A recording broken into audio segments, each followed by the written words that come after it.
Sige po. Paano po ako magiging Islam? Yung asawa niyo po, Islam na yung religion. Islam ang religion niya. Ah, Hindi pa ho siya nagpapa-convert, kaya lang hindi pa ho siya nakakasambag ngayon sa Islam. oo. Dahil kumbaga, di ho ba'y bawal. Bawal mag-asawa ang babae ng Christian. Opo, ano pong tribo nila ng asawa mo? Maguindanawon. Maguindanawon. Okay. Una sa lahat po, bro, sir, Opo. magpasalamat tayo sa ating tagapaglikha na si Allah Subhanahu wa Ta'ala, Opo. no? Siya po yung pagsinalin sa Tagalog para maintindihan ng mga Pilipino, siya po yung Panginoon. Opo. Sa amin sa Bisaya, siya ay Ginoo. Ginoo. Siya ang creator. Opo. Hindi natin siya nakikita. Opo. Siya lang mag-isa. Wala na pong iba. Siya lang mag-isa na Diyos. Siya lang ding mag-isa ang naglikha sa lahat ng bagay.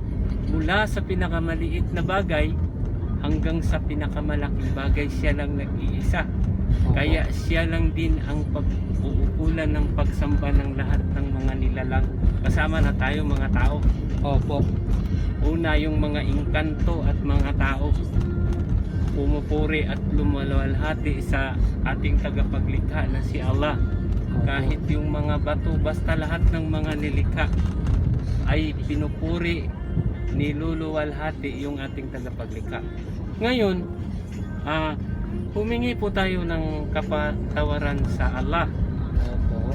Dahil sabi ng Allah na tinuro sa ating mga scholars, ating mga ulama na Opo. yung Allah, kahit gaano kalaki daw yung kasalanan, sabi niya ng tao, sabi ng Allah, kahit umabot pa ng langit yung kasalanan ng tao, Opo. papatawarin ng Allah.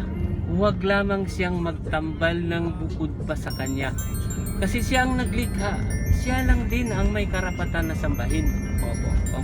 Okay, sa Islam po, tinuturo na bawal po ang mag-asawa yung babae ng Kristiyano sapagkat ang head of the family ay lalaki. Opo. Yung babae ng mga Muslim ay pinapayuhan o pinag-utusan ng Allah na huwag silang mag-asawa ng mga hindi Muslim sapagkat yung lalaki ay head of the family. So, hindi pwede yun kahit yung lalaki gusto magkain ng ganito, gustong ganito, tapos bawal sa Islam. So, iniiwasan yun. Pero, ang pagbabalik loob ay kahit kailan. Bago pa dumating yung kamatayan o nasa bingit ka ng kamatayan, pag gusto mo balik loob sa Allah, siya lang yung sasabahin mo, sumunod ka sa pinag-uutos niya, ay Muslim ka na. So yun po, ang gagawin mo lang sir, ano pong pangalan niyo sir? Roger. Okay po, yung gagawin niyo lang po, ang pagpasok sa Islam yung tinatanong mo ay, una, saksihan mo na may nag-iisang Diyos na karapat dapat sambahin. Siya yung Allah Subhanahu wa Ta'ala.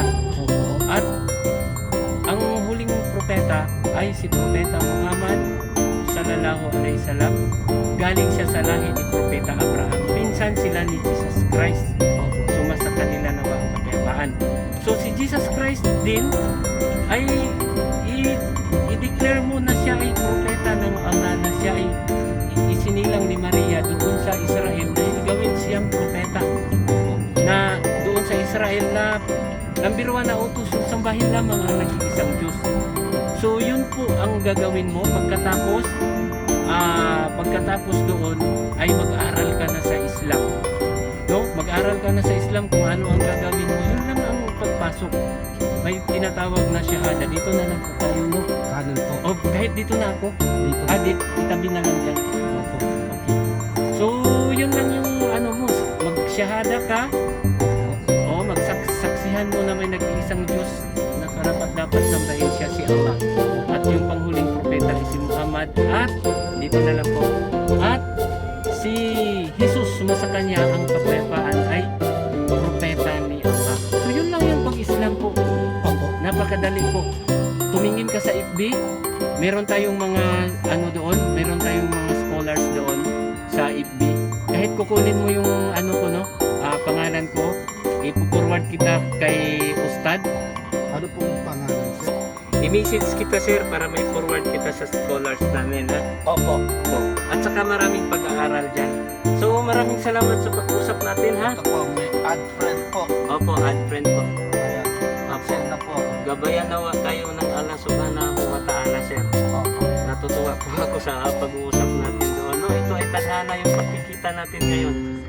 Opo, salamat, ha?